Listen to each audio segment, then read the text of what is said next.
Akkam jirtu Bilisoomaa Alamaayyoooti. Kanan isiniif qabadhee dhiyaadhe gorsa xiqqoon isiniif qaba. Innis waa'ee koronaa vaayirasii. Dhukkubni kun addunyaa kanarraa nama baay'ee fixaa.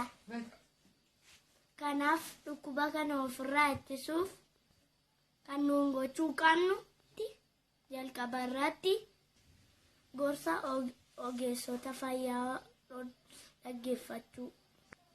Itti aansuudhaan manaa gadi ba'uu dhiisuu, tuttuqaarraa fagaachuu, namoota harka qabanii dubbisuu dhiisuu, ija funyaan afaan keenya tuttuquu dhiisuu, harka keenya yeroo yeroodhaan saamunaadhaan qulqulleessanii dhiqachuu. Kana hundumaa gochuudhaan dhukkuba kana ofirraa ittisuun ni danda'ama. Fayyaan fayyaa ta'a.